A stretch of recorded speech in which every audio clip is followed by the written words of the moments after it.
Today's podcast is going to cover Egyptian sculpture and more generally Egyptian iconography.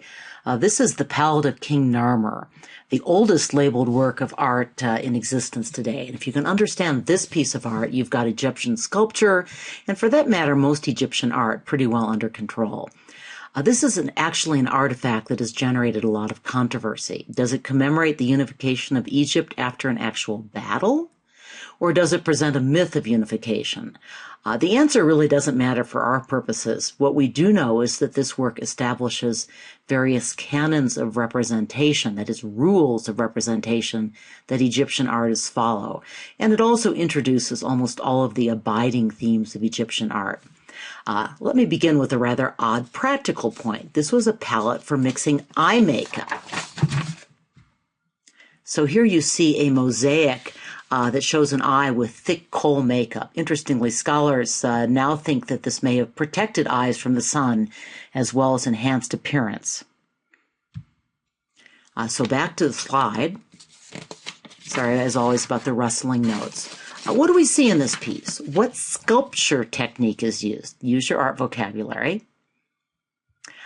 It's made of siltstone, a mud-based sedimentary rock. There was a lot of mud in the Nile Valley. It is carved in low relief, which is really the term I was looking for. And it was polished with abrasion tools, various kinds of sandpaper, essentially.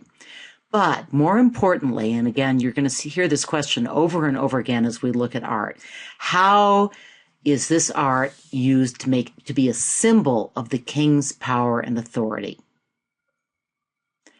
In fact, the palette of King Narmer establishes some very important precedents for how kings would portray their rule or be portrayed in Egyptian art. As with Mesopotamian art, we see a work that's designed to reinforce the ruler's legitimacy. By legitimacy, I mean the claim to rule and why it should be accepted by the people. And this piece of art emphasizes two claims that justified King Narmer's rule and therefore promote social cohesion and acceptance of the regime. First, we see the religious underpinnings of rule. In this work of art, King Narmer appeals to the gods for protection. He himself becomes an instrument of that protection and indeed becomes identified with the god. And second, and let's be practical here, this piece of work shows him winning wars. Let me quickly compare this with a work of art we've already studied, the Victory Stele of Naram-Sin. What symbols of power, again, do we see in this piece? You've seen this before. Well, there are the horns, which are associated with godlike power and virility, and then the suns at the top, which symbolize the gods. So back to the palette of Narmer, we're going to start by looking at the front side. What do we see? Well, we see a larger-than-life King Narmer, and he's wearing the crown of Upper Egypt, and he's slaying an enemy. Notice the king's well-defined musculature and wide stance. Again, this conveys dominance and victory, and we saw the same heroic body type on Naram-Sin. We see the falcon god Horus taking a papyrus plant captive. What does that mean? What does that symbolize? Well, the papyrus is a symbol of Lower Egypt. Again, this is depicting the unification of Egypt. And although this is a little hard to see, Horus is actually holding a human arm that attaches to a rope holding the defeated enemy, and the enemy, again, is shown with the papyrus symbol of Lower Egypt. We also see the symbol for witch goddess on top. It's the goddess Hathor. She is the divine mother of the pharaoh, and her symbol is a cow, since in Egyptian mythology she gave milk to the pharaoh. And, of course, there are the obligatory dead enemies on the bottom.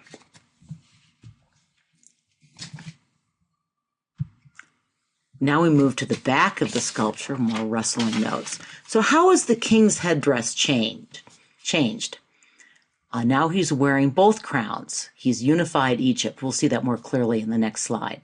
On the upper right, he is confronting 10 beheaded enemies. Again, it's a little tough to see, but they have their missing heads between their legs. Probably what strikes you most about the back of this palette are those strange beasts. In practical terms, they're used to make the circle where the eye makeup was placed for grinding. But what they mean beyond that is actually a subject of some debate among art historians.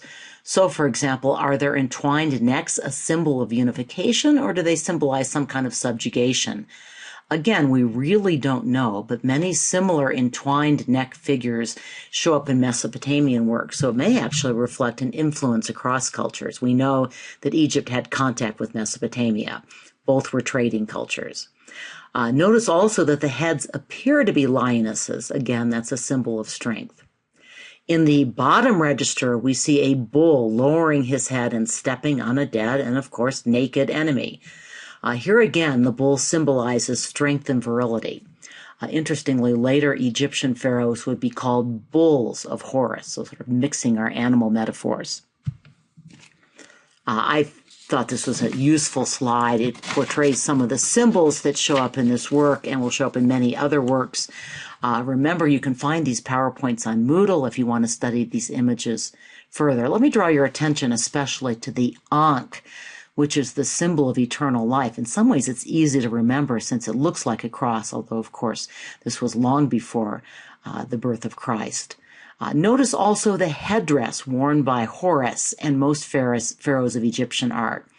A sun disk and a cobra. The cobra symbol is called the uraeus. I should have tried to put that onto the slide. It's Uraeus. We will see this symbol again. Okay, this is basically a slide demonstrating some of the stylistic features of the Palette of Narmer, basically, again, a vocabulary slide. So the picture you more or less see between the two cow goddess heads is actually the hieroglyph for Narmer, which is why the palette has a status as the first labeled work of art.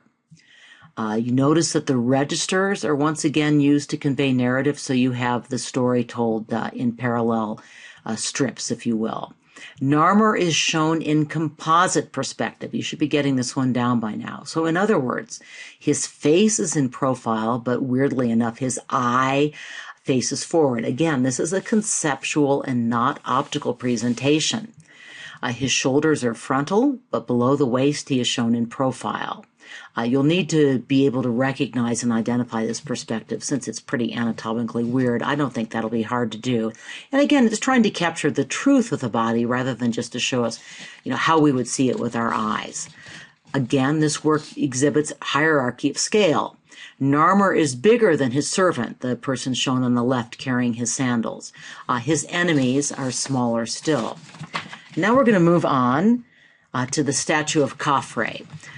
This is the height of the Old Kingdom. One of the three great pyramids at Giza is the Pyramid of Khafre, the person shown in this statue. He is also probably the king whose face is on the Great Sphinx. Do you see a resemblance? The problem, of course, is that all of these pharaohs kind of look alike since they are presented so symbolically and iconographically. Still, notice again the man-beast symbolism that represents not only the strength of the lion, but the pharaoh's role as man-god. Back to the Khafre statue. This, by the way, is a very important work. It shows up frequently on AP exams. This is one you need to know. So the statue is carved from diorite from Nubia. It's a very distinctive rock with these streaks or striations. It's highly polished to bring out these natural streaks. So how does the nature of the stone help determine the style of Egyptian sculpture? Well, diorite is much harder than marble. Why don't we see more marble statues in Egypt when it's so beautiful and so much easier to carve? I originally had, both in your quiz and in this presentation, a notation that Egypt did not produce marble. I checked just to make sure, and it turns out that today Egypt is maybe the world's largest supplier of marble from quarries, and then in fact there was some marble in temples in Egypt, but very little. I think that's kind of a puzzle. If anyone has an answer to that, you can give it to me. Nevertheless, the fact that very hard stones was used, fit the Egyptians' preoccupation with immortality. They wanted these statues to last forever. This one's doing pretty well. But the fact that it is so hard to carve, and this is, of course, long before steel implements were available. In fact, this is before iron implements were available. These were mostly actually carved with stone on stone, amazingly enough. So not having a lot of open spaces, not having to cut away a lot of stone was, of course, convenient for the art. But it also fits the ideology. How? Well, that heavy block style conveys permanence, immobility, serenity, and indeed, look at that face. Notice how serene and unchanging it is. Khafre just appears to be staring right past us, into a better world, whatever. It's hard to see this from the photo, but the statue stands about 5.5 feet tall. What's more, it originally stood with 22 other statues of Khafre in his temple. So, to really understand the impact that this would have had in context, you have to imagine, a whole row of these staring down at people. And notice that these were also, or note, I should say, that these were also religious statues that served a function in the temple. Most of these statues contributed to the cult of the dead king. They would have niches for offering food, drink, prayer to the gods. So this was part of worship. It wasn't just a work of art in a museum as it is today. So looking at this statue of Khafre, what visual symbols of royalty and power do you see? Well, you should recognize the usual pharaonic headdress with the uraeus or cobra. There's the false beard. The throne's feet are lion paws, and again, a lion is a symbol of kingship, of strength and power. And finally, again, we see a perfect, vigorous young body communicating strength and power. This is a side view, and here we see, I'm not sure why that look and learn is there, sorry. Maybe hard to see, but the carved figures on the thrones are a lily and a papyrus. So again, we're seeing more iconography. Those represent the united kingdoms of Upper and Lower Egypt. And again, this reinforces the notion of permanence. Egypt has been united now for hundreds of years. This is signaling it will remain united. It also ties Khafre and his successors to Egypt's founding. Now we also see the lion's body more clearly. Note that the back legs are carved in low relief, while the front legs are in high relief. They're almost in the round. Again, these are terms you should know. Art historians describe this as a cubic schema.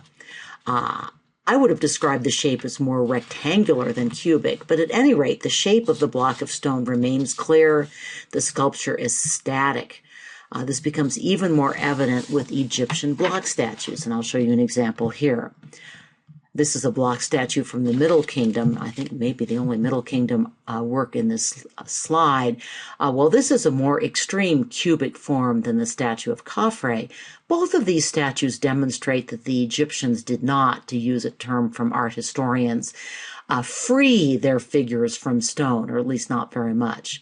You'll understand this concept better when we get to Greek sculpture in the next unit, and even more when we get to Renaissance and Baroque sculpture. There's very little negative space. That means empty space. Positive space is the space that sculpture actually occupies. So, for example, if you have an arm that's crooked at the elbow and you see the airspace between the elbow and the rest of the body, that's what's called negative space. Again, a term you need to know. Here we see still more detail from this very important statue. Notice the falcon behind Khafre's head. And what's that all about? Well, again, pharaohs were identified with Horus, whose emblem was the falcon when living. And afterward, they were identified with Osiris. Notice how the bodies of the pharaoh and the falcon merge. This melding of falcon and king is, of course, partly because it's hard to carve diorite and it's easier to keep them fused together. But it also has a symbolic importance. The melding of the falcon and the king represents the idea that the king is Horus while on earth. Note also the heavy back slab. That, of course, helps preserve the statue. I mean, one of the reasons that these have survived is it's very hard to break apart a diorite statue with very little negative space. You know, where you have an arm or a nose sticking out, it's obviously easier to knock them off. But again, it also has a symbolic iconographic importance. It adds to the sense of solidity and permanence. And finally, this statue provides a good illustration of one of your many vocabulary terms. I think that's going to show up now. Yep. It is bilaterally symmetrical. That is, it's mirror imaged on either side on a vertical axis. Horizontally symmetrical, of course, would split down the middle, and the top and the bottom would be symmetrical. Again, this adds to the sense of calmness, permanence, solidity that the statue is intended to convey. Symmetry or lack of symmetry is one of the composition elements that you're going to want to look for in works of art. Now here we're back to the Sphinx. I just wanted to put this up again because I wanted you to notice again the melding of human and animal images with the symbolism of the lion, a very powerful animal. And again, see this as an artistic technique as well as an example of iconography or symbolism. Notice how the designer, and this would have been executed by thousands of workers, but there was probably a central artistic designer. But notice how the designer uses the headdress to meld the head and body seamlessly. This could look awkward, and it doesn't. This conveys more symbols of pharaonic power. It may even be used to suggest a mane as well as a headdress, further identifying the king with the god and with the power of the lion. Okay, Menkaure is Khafre's son. Once again, we see the highly stylized, iconic representation of the pharaoh with the symbols of his power. Note to his stillness and his young, perfect, muscular body. Now, his wife's body, the question mark is because we're not absolutely certain it's his wife, although it seems likely. His wife's body is pretty perfect as well. Notice the statue does not leave much to imagination. We are meant to see her body. Notice also how small she is. Egyptian sculpture occasionally depicts pharaohs' wives as tall. Most notice, but usually they were portrayed as small, even child-sized. And I will leave it to you to figure out what this means for the relative importance of women in Egyptian society, Hatshepsut notwithstanding. We'll get to her in a minute. Notice that the finish is not entirely polished. The polished portions just kind of segue into unpolished. Unfortunately, we don't know if this was a deliberate technique, and we'll see deliberate use of unpolished stone later, particularly with Michelangelo, who does it brilliantly. But it may very well just be evidence that the artist ran out of money or time. Notice also, again, we're talking about the sculpture formal analysis. The statue is rigidly frontal, as usual with Egyptian sculpture. And despite the seemingly affectionate pose, it really doesn't show any emotion. Particularly, the king doesn't seem to even notice his wife is there. Notice, too, that both figures follow the convention of putting the left foot forward. This conveys movement toward the afterlife, which is important, but otherwise the statue really seems largely immobile. It has that immobility and permanence that's typical of Egyptian statuary art. And here we're going to see, I'm going to keep building this until I get what I need. Okay, that gives you a little more formal analysis. This is a description, or actually a depiction on a slide of the canon of proportions, the rules for the relative size of body parts. Again, this reflects a conceptual rather than an optical view of art, although it doesn't seem noticeably out of proportion.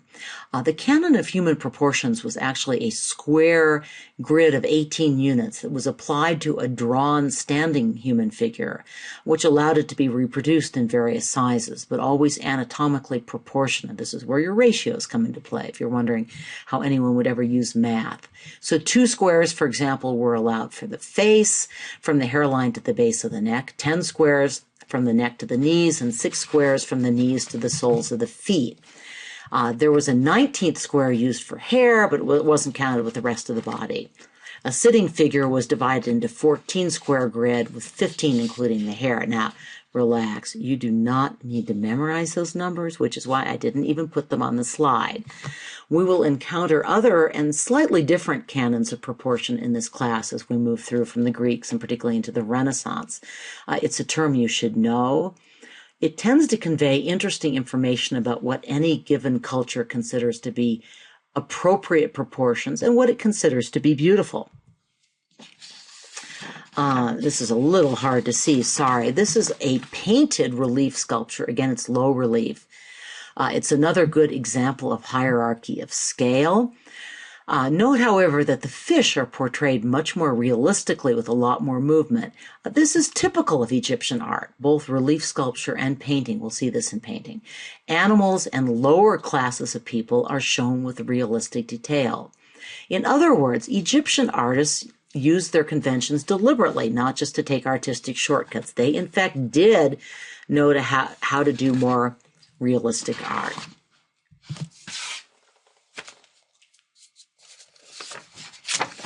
And here we get to the famous female pharaoh Hatshepsut, this piece, interestingly, was broken into tiny, tiny pieces. It took years for scholars at the Metropolitan Museum of Art in New York to meticulously recreate it, which I think is kind of cool.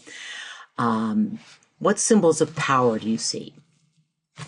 Well, there's her famous false beard, of course. One assumes she did not have a beard. You see the headdress with the cobra uraeus.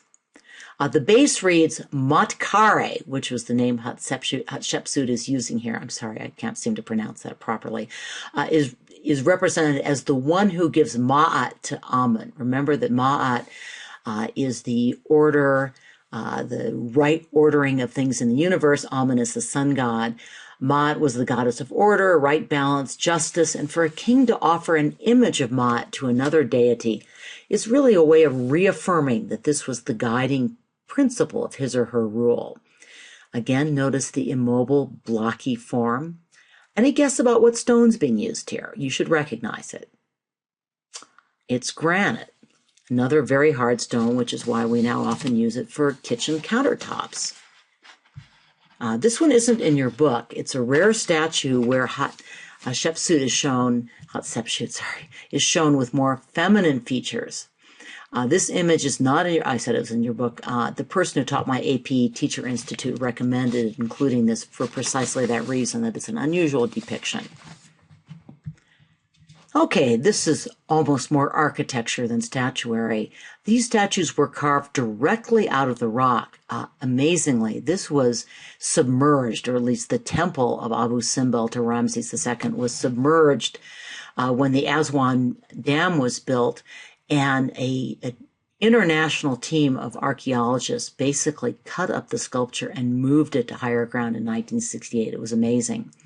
But it's interesting why this was in an area that would have been Nubia. It's far southern Egypt. What is a temple to Ramses II doing down in Nubia? And the answer is the Nubians were a traditional threat to Egypt. This is the area that's now Sudan, and the Nubians invaded. In fact, there are Nubian pharaohs. A little hard to tell in most of the art because, not surprisingly, they had them depicted like all the other pharaohs. But this was a way of impressing and scaring potential enemies. It's pretty clear that this was a monument to Ramses II's monumental ego. As your textbook points out, colossal statues necessarily sacrifice some artistic detail for immensity, but the immensity, let's face it, is pretty impressive. Now, I'm going to talk about the art of the Amarna period in my last lecture, together with painting. So this is just a taste of treats to come. But let me just ask, what is different about this statue than what you've seen? This is, in fact, a pharaoh, Akhenaten. It is not an idealized figure. I'll leave it at that for now, and we'll come back to this statue. Here again, we see the temple of Ramses II at Abu Simbel, and I've included this because, oops, sorry, I went too quickly there. I wanted to give you a chance to practice this set of vocabulary words. So why aren't they caryatids? The answer is that Atlantids are Male statues that are used as support pillars. In other words, they're columns disguised as statues, or statues that are serving as columns. Caryatids are female support statues. You will encounter these again. Again, these are words you need to know. We've talked about how the nature of hard stone encouraged blocky statues. Notice that this wood statue is a little more realistic. The guy has a paunch. That may, in fact, partly reflect the fact that he's not a pharaoh, but an official. So the artist had more leeway to portray him that way. And in fact, officials were often portrayed with paunches as a convention. It showed that they were prosperous. But notice that it uses other conventions. It has the left foot forward, but still we do see a somewhat more realistic face. How much of this is the greater freedom allowed by stone, and how much of it is a different subject? I think probably some of each. Now, the last two images are not in your book. I included them because I think they're fun and they represent other aspects of Egyptian sculpture that I wanted you to know about. So this is a riverboat funerary sculpture. This is a depiction of a boat, an actual riverboat on the Nile. This is what we think that they looked like, but it's also carrying the person being buried to the afterlife. I wanted to include an example of this funerary sculpture since we'll be looking at Chinese, Japanese, and African statuary next week. And then finally, since I'm showing favorite pieces from my favorite museum, the Metropolitan Museum of Art in New York City, I wanted you to see this. This is a great guy. There's no ceramics or additive sculpture in this chapter, but in fact, the Egyptians made huge quantities of ceramic art, particularly for their tombs. This is molded in faience, a ceramic material made out of ground quartz. Beneath the blue-green glaze, the body was painted, or actually I think on top of partly. It says beneath in my notes, so maybe it was beneath and then came through. The body, at any rate, is painted with the outlines of river plants, symbolizing the marshes in which the animal lived. By the way, don't be fooled by this cute little guy. Interestingly enough, the curators at the Met have nicknamed him William, which is the name of my baby grandson, by the way. But hippopotami were fierce and dangerous beasts to the Egyptians, since they knocked over those flimsy riverboats. So this statue was probably intended to appease this malevolent animal, not to show just how cute he is. In my next lecture, we will move on to architecture. You'll hear a lot less from me and see chunks of what I thought was a very interesting video.